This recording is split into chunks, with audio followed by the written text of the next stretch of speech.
அன்பான நியோமேக்ஸ் முதலீட்டாளர்கள் அனைவருக்கும் Neomax senior citizen investors welfare அசோசியேஷனின் தலைவர் சுந்தர் தியாகராஜனின் அன்பான வணக்கங்கள். வாய்ஸ் ஆஃப் மைண்ட் சேனலின் வாயிலாக உங்களை சந்திப்பதில் பெரும் மகிழ்ச்சி அடைகிறேன். துக்கமான துயரமான எல்லோரும் கவலையோடு இருக்கின்ற இந்த சமயத்திலே நான் நிறுவனத்தை குறித்த சில தகவல்களை பகிர்ந்து கொள்வதில் ஆர்வமாக இருக்கிறேன்.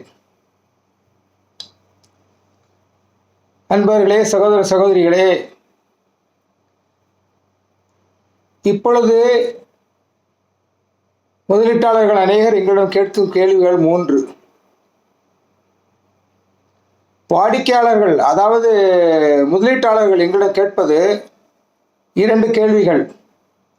ஒன்று, சார் எப்படியாவது பணம் கிடைச்சிருமா சார் நமக்கு, அல்லது ஏமாற்றப்பட்டு விடுவோமா என்று கேட்கிறார்கள். ஒரு கேள்வி, முதல் கேள்வி.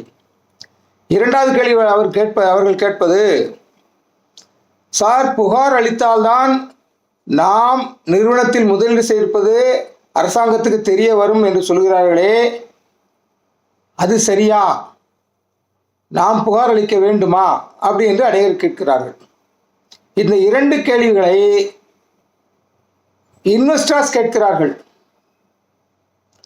தலைவர்கள் அதாவது SHTH, நாங்கள் பொறுப்பு, நீங்கள் கவலைப்படாதீங்க, நாங்கள் இருக்கிறோன்னு சொல்லி அக்கம் பக்கத்திலும் சொந்தக்காரர்களிடம் பணத்தை பெற்று முதலீடு செய்த SHTH போன்ற தலைவர்களும் எங்களோடு பேசுகிறார்கள். அவர்கள் ஒரு கேள்வி கேட்கிறார்கள், சார் எப்பொழுது தீர்வு வரும் என்று கேட்கிறார்கள். நான் எப்பொழுதுமே கூறுவேன், கம்ப்ளைண்ட் அதிகமாக கொடுக்க புகார்கள் எண்ணிக்கை அதிகமாக தாமதம் ஆகத்தான் செய்யும் என்று நான் பல முறை சொல்லியிருக்கிறேன். ஆனாலும் என்னிடம் மீண்டும் மீண்டும் கேட்கிறார்கள். இப்பொழுது வாடிக்கையாளர்களின் கேள்விகளுக்கு, பியூர் இன்வெஸ்டர்ஸின் கேள்விகளுக்கு நான் பதில் சொல்கிறேன். சார் நம்ம பணம் கிடைக்குமா கிடைக்காதா, நம்ம ஏமாற்றப்படுவோமா என்ற கேள்விக்கு நிச்சயமாக சொல்கிறேன், 100க்கு 100 நமது முதலீடுகள் திரும்ப கிடைத்தே தீரும், நாம் வாங்கியே தீர்வோம். நான் உறுதி கூறுகிறேன், வாங்காமல் ஓய மாட்டோம். 2, புகார் கொடுத்தால்தான் நாம் முதலீடு செய்வது அரசாங்கத்துக்கு தெரிய வருமா? தோழர்களே, இது தவறான பரப்புரை. ஒரு சில நபர்கள் அவர்கள் சம்பாத்தியத்துக்காக, சுயநல லாபத்திற்காக இதை பரப்புரை செய்கிறார்கள். இது தவறு. நிர்வாகம் எவ்வளவு கஸ்டமர்கள் எங்களிடம் இருக்கிறார்கள் என்ற லிஸ்டை கொடுத்து விட்டார்கள் ஏற்கனவே. மேலும் கம்ப்ளைண்ட் கொடுத்தாலும் கொடுக்கட்டாலுமே எல்லாருமே விக்டிம்ஸ் தான், பாதிக்கப்பட்டவர்கள் தான். கம்ப்ளைண்ட் கொடுத்தவர்கள் மட்டும்தான் பாதிக்கப்பட்டவர்கள், கம்ப்ளைண்ட் கொடுக்காதவங்கலாம் பாதிக்கப்படாதவங்க அப்படின்னு அர்த்தம் கிடையாது. அவர்கள் நிறுவனத்தை நம்பி இருக்கிறார்கள் என்று அர்த்தம்.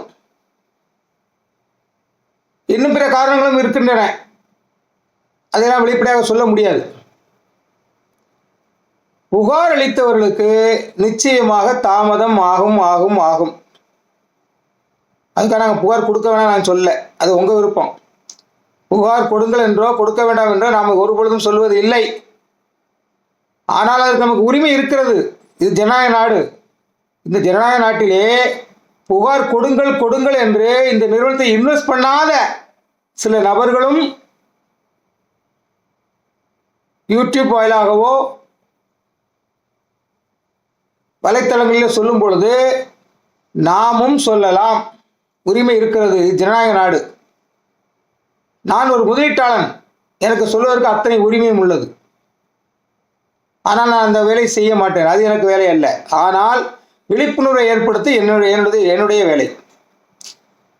எப்படி விழிப்புணர்வு? புகார் கொடுத்தால் அதிகமாகும் என்று சொல்கிறேன். அது ஏன்? நான் ஏன் அதை திரும்ப சொல்லிக் கொண்டிருக்கிறேன்? தோழர்களே, EOWல நீங்கள் கொடுக்குற கம்ப்ளைண்ட்லாம் எவ்வளோ கம்ப்ளைண்ட் பார்த்து அதனுடைய லியாபிலிட்டி எவ்வளவு என்று பார்த்து அவர்கள் கூற வேண்டும். ஃபிசிக்கலாக அது நல்லா இருக்கான்னு போய் பார்க்கணும். பட்டா சிட்டா ஈசி எல்லாம் போடணும். இதுக்கெல்லாம் காலதாமதம் ஆகும். இதை நீங்கள் அவர்களிடமே சென்று உறுதி செய்து கொள்ளலாம். நான் அவர்களிடம் கேட்டுத்தான் இதை பகிர்கிறேன். ஆகையினால் புகார்கள் குறைய குறைய நமக்கு காலதாமதமும் குறையும். இதில் எந்த விதமான மாற்று கருத்தும் இல்லை. நீங்கள் யாரிடம் வேண்டுமானாலும் சென்று கேட்டுக்கொள்ளுங்கள். சரி சார், புகார் கொடுத்தவங்களுக்கு லேட் ஆகும், என்ன அட்டாச்மெண்ட் ப்ரொசீஜர் இருக்குது, ஏன விடணும், இதெல்லாம் ப்ரொசீஜர் இருக்குது, லேட் ஆகும்னு சொல்கிறீங்க சார். அப்புறம் இந்த காம்ப்ரமைஸ் பண்ணுறாங்களா சார், இடையில போய் பண்ணியிருக்காங்கல்ல, அது என்ன சார் ஆச்சுன்னு நிறைய பேர் கேட்குறீங்க. அது குறித்து அவர்களிடம் தான் கேட்க வேண்டும். ஒரு குரூப் சுமார் 1500 1600 இருக்கும் என்று சொல்கிறார்கள். அவர்கள் காம்பவுண்டிங் அஃபென்சஸ் 5A ஆக்டின் மூலமாக நாங்கள் காம்ப்ரமைஸ் செய்து கொள்கிறோம் என்று சொன்னார்கள். பழைய நடைமுறைப்படி பழைய சட்டத்திலே காம்பவுண்டிங் அஃபென்சஸ்லே தண்டனை மட்டும்தான் இருந்தது.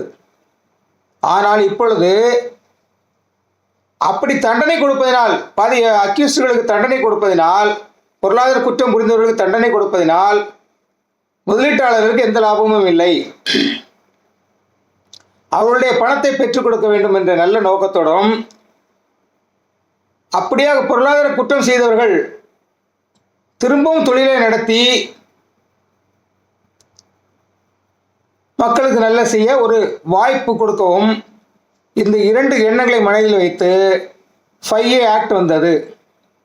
அதன்படி காம்பவுண்டிங்கில் காம்ப்ரமைஸ் செய்து கொள்ளலாம். அந்த 5A ஆக்டுக்கு அவர்கள் செல்வதாக நான் கேள்விப்பட்டேன். ஆனால் இப்பொழுது என்ன நிலை என்ற நிலைப்பாடு என்று தெரியவில்லை. அது அவர்களைத்தான் கேட்க வேண்டும். ஒருவேளை அவர்கள் காம்பவுண்டிங்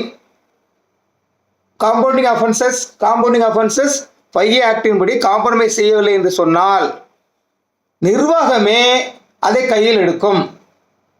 நிர்வாகம் அதை கையில் எடுப்பதற்கு தயாராக இருக்கிறார்கள். அவர்கள் அதை கையில் எடுக்கும் பொழுது நாங்கள் எல்லோருக்கும், பாதிக்கப்பட்ட எல்லோருக்குமே நாங்கள் 5A ஆக்டின் படி நாங்கள் செட்டில்மெண்ட் பண்ணுகிறோம் என்று ஒரு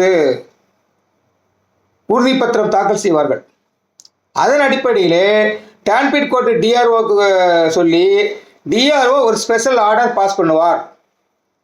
ஏலமிடாமல், சொத்துக்களை ஏலம் விடாமல் இவருக்கு நிலமாகவே பதிவு செய்து கொடுக்கலாம்.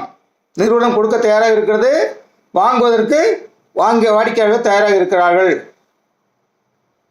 எனவே நாம் அப்படி கொடுத்து விடலாம் என்று ஒரு ஆர்டர் பாஸ் பண்ணுவார். அவருடைய ஹையர் அத்தாரிட்டி மாவட்ட கலெக்டர் மூலமாக உள்துறை செயலாளர், ஹோம் செக்ரட்டரி அவர்களுக்கு அனுப்பிவிடுவார்கள். இதற்கும் கொஞ்சம் காலதாமதம் ஆகத்தான் செய்யும். ஒரு அரசு அதிகாரி அவர்கள் ஒரு கோப்பிலே கையெழுத்து போடுவதற்கு முன்னால் 1க்கு 100 முறை யோசனை செய்வார்கள். மட்டுமல்ல, பல சீனியர் அதிகாரிகளிடம், அவர்களுடைய முன்னோர்களிடம் ஆலோசனை பெறுவார்கள். இதற்கெல்லாம் காலதாமதம் ஆகத்தான் செய்யும், தவிர்க்கவே முடியாது. இது யாரையும் குற்றமும் சொல்ல முடியாது. நான் காம்ப்ரமைஸ் செய்து கொள்ளவே மாட்டேன், இந்த நிறுவன தலைவர்களை தண்டித்தே தீர்வேன், எனக்கு பணமே வேண்டும் என்று சொல்லி உறுதியாக கம்ப்ளைண்ட்லே அப்படியே நிலைத்திருப்பவர்கள், நான் காம்ப்ரமைஸ் செய்து கொள்ள மாட்டேன் என்று சொல்பவர்களுக்கு நிச்சயமாக தாமதமாகும். எத்தனை காலம் என்பது நமக்கு தெரியாது. பணம் கிடைக்கும், ஆனால் அவர்களுக்கு போட்ட பணம் கிடைக்குமா என்பதை நாம் சொல்ல முடியாது. எப்பொழுது கிடைக்கும், எவ்வளவு கிடைக்கும் என்பதை நாம் சொல்லவே முடியாது, யாராலும் சொல்ல முடியாது. நீங்கள் எங்கு சென்று வேணாலும் உறுதி செய்து கொள்ளலாம். தோழர்களே, அப்பொழுது கம்ப்ளைண்ட் கொடுக்காதவர்கள், புகார் அளிக்காதவர்களுக்கு என்ன, இந்த 5A செட்டில்மெண்ட்டினுடைய சீஃப் அத்தாரிட்டி அவரே எங்களிடம் சொன்னது, கம்ப்ளைண்ட் கொடுக்காதவர்களுக்கு நிறுவனத்தான் செட்டில் பண்ணும். ஸோ நிறுவனம் செட்டில் பண்ணும் பொழுது, நாங்கள் நிறுவன தலைவரிடம் பேசும் பொழுது நிச்சயமாக புகார் அளிக்காதவர்களுக்கு நாம் நல்ல செட்டில்மெண்ட் செய்வோம் என்று உறுதியளித்திருக்கிறார்கள். அந்த உறுதியிலிருந்து அவர்களை நாங்கள் பின்வாங்க விட மாட்டோம், அதில் உறுதியாக இருப்போம். எனவே தோழர்களே, நீங்கள் சொல்லுங்கள், இப்பொழுது யார் கையில் இருக்கிறது? முதல் படி என்னவென்று சொன்னால், புகார் அளித்தவர்கள் எத்தனை பேர்கள் இருக்கிறார்களோ அவருடைய லேபிலிட்டியை கணக்கு பண்ணி கால்குலேட் செய்து அதை இஓடபிள்யூலிருந்து பொருளாதார குற்றப்பிரிவிலிருந்து டான்பிட் கோர்ட்டு கொடுக்க வேண்டும். டான்பிட் கோர்ட்டு டிஆர்ஓ கொடுப்பார்கள். அதன் பிறகு மீதி சொத்துக்களைத்தான் புகார் அளிக்காதவர்களுக்கோ காம்பவுண்டிங் அஃபென்சஸ் இல்லை காம்ப்ரமைஸ் ஆகிறவர்களுக்கோ கொடுக்க முடியும், நான் கேள்விப்பட்டவரை. அதனால்தான் நான் சொல்லுகிறேன், நீங்கள் கம்ப்ளைண்ட் செல்வதனால் கம்ப்ளைண்ட் வர வர அவர்களும் என்ன செய்கிறார்கள், வாங்கி வைக்கிறார்கள். அவர்கள் ஒரு காலகட்டத்திலே புகார்கள் எல்லாம் குறைந்த பொழுது, நின்ற பொழுது அவர்கள் இதெல்லாம் புகார்களெல்லாம் எடுத்து அவர்கள் ரிஜிஸ்டர் பண்ண ஆரம்பிப்பார்கள். ஒரு நாளைக்கு 5லிருந்து 10 கம்ப்ளைண்ட் தான் என்னை பொறுத்தவரை எனக்கு தெரிந்த அளவு ரிஜிஸ்டர் பண்ண முடியும். கம்ப்யூட்டரைஸ் பண்ணி அந்த லேபிலிட்டர் எவ்வளோன்னு சொல்லி நீங்கள் கொடுக்குற பாண்டை வச்சு அவங்க கால்குலேட் பண்ண முடியும். ஸோ அவர்களால் ஒரு நாளைக்கு 10 தான் கொடுக்க முடியும்னா, நீங்கள் 3000-4000 கம்ப்ளைண்ட் கொடுத்துருக்கீங்கன்னா அதுக்கு எவ்வளோ காலங்கள் எடுக்கும் என்பதை புரிந்து கொள்ளுங்கள். அதனால் புகார் அளிப்பதனால் புகார் அளிப்பவருக்கும் காலதாமதமாகும், மட்டுமல்லாது மற்றுமுள்ள காம்ப்ரமைஸ் செய்து கொள்கிறவர்களுக்கும் புகார் அளிக்காதவர்களுக்கும் காலதாமதம் ஆகும். அதனால் உங்களுக்கு நான் கம்ப்ளைண்ட் கொடுக்க போக மாட்டேன், சொல்ல மாட்டேன், உங்கள் விருப்பம். அதே போல் வழக்குகள் பதியும் பொழுதும் இதே நிலைதான். நமது துரதிர்ஷ்டம் என்னவென்று தெரியவில்லை, தீர்ப்பு எழுதக்கூடிய சமயத்திலே 3 ஜட்ஜிகள் மாற்றப்பட்டிருக்கிறார்கள். இப்பொழுது நமக்கு 5A அத்தாரிட்டி அவர்களும் மாற்றலாகி செல்ல போகிறார் என்ற தகவல்கள் நமக்கு வந்துள்ளன. இப்படியாக அரசு அதிகாரிகள் இடமாற்றம் செய்யப்படுவது இயற்கையே, காலகாலமாக நடப்பதுதான். அதில் நாம் ஒன்றும் சொல்ல முடியாது, கருத்து சொல்ல முடியாது. ஸோ இதன் காரணமாகவும் காலதாமதம் ஆவதற்கு வாய்ப்பு இருக்கிறது. புதிதாக வருவர்கள் அதை ஸ்டடி பண்ணுவார்கள், அவர்கள் அனலைஸ் பண்ணுவார்கள். ஸோ இதெல்லாம் தவிர்க்க முடியாத தோழர்களே. ஆனால் நான் ஒன்றை மட்டும் கூறுவேன், மற்ற நிறுவன தலைவர்கள் எல்லாம் ஓடிவிட்டார்கள், ஒளிந்து விட்டார்கள், இல்லை என்றால் சிறையில் போய் அக்கடான உட்கார்ந்துட்டாங்க. ஆனால் இந்த நிறுவனத்தின் தலைவர்கள், நியோமேக்ஸின் தலைவர்கள் எங்கும் ஓடவில்லை, ஒளியவில்லை, மதுரையிலே தான் இருக்கிறார்கள். அநேக வாடிக்கையாளர்களிடம், முதலீட்டாளர்களிடம் பேசி வருகிறார்கள்.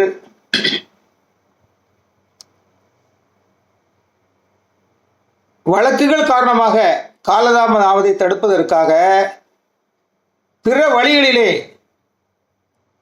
0% இன்வெஸ்ட்மெண்ட்டோட அவங்கள திறமையின் காரணமாக சம்பாத்தியத்தை உருவாக்கி அதை முதலீட்டாளர்களுக்கு கொடுப்பதற்கு தயாராகி கொண்டிருக்கார் என்று சொல்ல மாட்டேன், கொடுத்து கொண்டிருக்கிறார்கள் என்பதுதான் உண்மை. சைலண்டாக அங்கங்கே கொடுத்துட்டு இருக்காங்க. சின்ன சின்ன கஸ்டமர்களுக்கு கொடுத்துட்டு தான் இருக்காங்க. அந்தந்த ஏஜென்ட்கள் மூலமாக, அவர்கள் சம்பாத்தியத்தின் மூலமாக, அவர்கள் உழைப்பின் மூலமாக. ஸோ நிறுவனம் மீண்டு வருவது நிச்சயமே. அநேகம் பேருக்கு ஒரு சந்தேகம் இருக்கிறது எங்கள் மேலே. இவர்கள் ஏன் நிறுவனத்தை தூக்கி நிறுத்த வேண்டும் நினைக்கிறார்கள்? சில புத்திசாலிகள், படித்தவர்கள், மேதாவிகள், ஐயா நிறுவனம் இருந்தால் தனியா நம்மகிட்ட பணம் கிடைக்கும், நமக்கு பணம் கிடைக்கும், நம்ம வாங்க முடியும், இல்லைன்னா எங்கே போய் கேட்க முடியும்? நண்பர்களே, கண்களை மூடிக்கொண்டு, மனக்கண்களை அல்ல, உங்களது கண்களை மூடிக்கொண்டு மனக்கண்களை திறந்து நான் கூறுவதை அப்படி தியானம் பண்ணி பாருங்கள். இவர்களும் பிற கம்பெனிகளைப் போல, கம்பெனி தலைவர்களைப் போல ஓடி போயிருந்தால் நாம் இப்படியெல்லாம் பேசிக்கொண்டு இருப்போமா? விமர்சனங்களை செய்து கொண்டிருப்போமா? முற்றுகையிட செல்வோமா? வழக்குகளை போடுவோமா? ஒன்லி ஒரு காரியம் தான் செய்வோம், எல்லாருமே ஈவோடபிள்யூ போய் புகார் கொடுப்போம். பிற கம்பெனி நடந்து போக இவர்கள் இருந்து செட்டில்மெண்ட் பண்ணுகிறேன் என்று சொல்லுகிறார்கள். அதனால தானே என்னமோ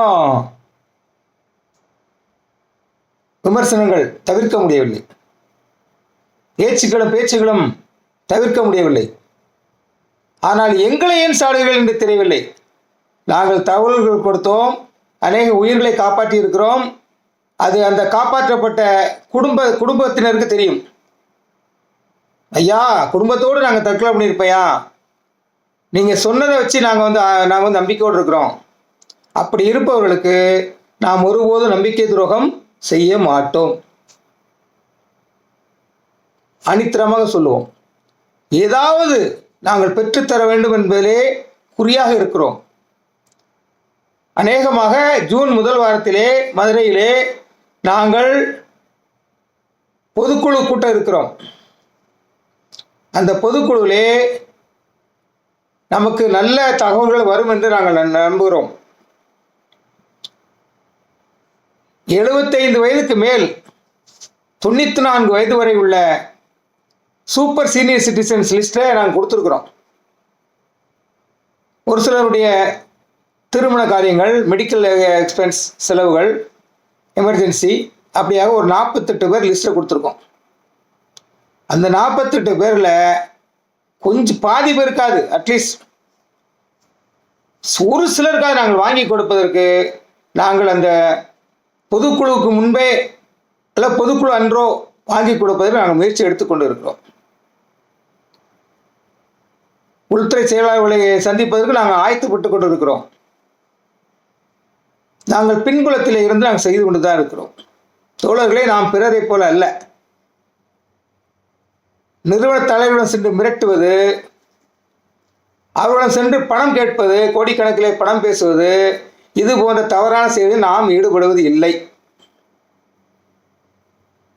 புத்திக்கு நாங்கள் வேலை செய்வர்கள் அல்ல, மனசாட்சிக்கு பயந்து பணி செய்பவர்கள். புத்தி குறுக்குழியை தான் காட்டும், மனசாட்சி தான் குத்தும். நீ போகிற பாதை தப்பு, துரோகம் செய்யாதன்னு சொல்லும். புத்தி அப்படி இல்லை. நீ குறுக்குழியில் போ, துணிகிற பாவம் செய்யும் சொல்லும். நாங்கள் அதை ஒரு நாள் செய்ய மாட்டோம்.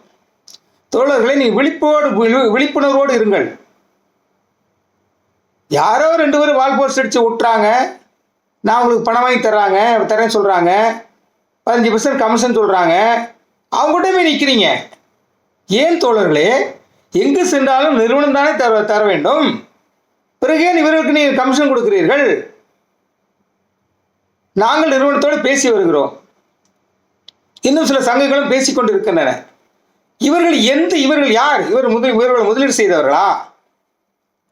தோழர்களே, நீங்கள் இப்படி செல்வதனால் என்ன நடக்கும் என்று சொன்னால், இவர்கள் உங்களிடம் ஏதாவது ஏடாகூடமாக ஏதாவது ஒரு இதில் கையெழுத்து வாங்கிட்டாங்கன்னா உங்களுக்கு தெரியாது. நீங்கள் படித்தவர்களே தான் தப்பு பண்ணுகிறார்கள், கையெழுத்து போட்டு விடுகிறார்கள். அவர்கள் அதை வைத்துக்கொண்டு நிறுவனத்தின் மீது வழக்குகளை தொடுத்து நிறுவனத்தை மிரட்டுவார்கள். நிறுவனம் இதெல்லாம் தாங்க முடியாது. ஒரு ஸ்டேஜில் விட்டுட்டு போயிட்டாங்கன்னா நீங்கள் என்ன பண்ணுவீங்க? தீதும் நன்றும் பிறர் தர வாரா. நாம் செய்கிற தவறு தான். 11 மாதம் ஆச்சுன்னு வாயில் வயிற்றுல அடிச்சுக்கிறோமே, யார் காரணம்? நிறுவனம் 50% காரணம்னா நாம 50% காரணம்.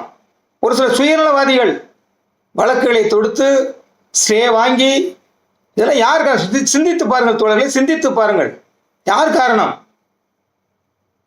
தீதும் நன்றும் பிறர் தர வாரா. ஆனபடியினால் நீங்கள் புகார் அளிப்பதும் புகார் அளிக்காத உங்கள் விருப்பம். புகார் அளித்தால் கண்டிப்பாக டிலே ஆகும், எல்லாத்துக்கும் டிலே ஆகும், எல்லாத்துக்கும் தாமதமாகும். இது எங்களாவே கன்ஃபார்ம் பண்ணிக்கிங்க. காம்ப்ரமைஸ் செய்தால் ஓரளவுக்கு சீக்கிரம் கிடைக்க வாய்ப்பு இருக்கிறது. ஓரளவுக்கு ஒரு 6 மாத காலம் ஆகலாம். நம் கைகள் இல்லை, அரசு அதிகாரிகளுடைய கரங்களில் இருக்கின்றன. புகார் அளிக்காமல் இருந்தால் நிறுவனம் வேறு வழிகளில் கூட பணத்தை கொடுப்பதற்கு தயாராகி கொண்டு இருக்கிறார்கள். இவர்கள் எங்கேயும் ஓடவில்லை, ஒளியவில்லை. ஆனபடினால் நீங்கள் யாரும் பேனிக்காக வேண்டாம், பயப்பட வேண்டாம், தைரியமாக இருங்கள். நமது பணத்தை நாம் பெற்றே தீர்வோம். எங்களுடைய வழி தனி வழி. அது பிற்பாடு உங்களுக்கு புரிய வரும். கடைசியாக உங்களிடம் ஒரு கேள்வியை கேட்டு நிறைவு செய்ய நினைக்கிறேன்.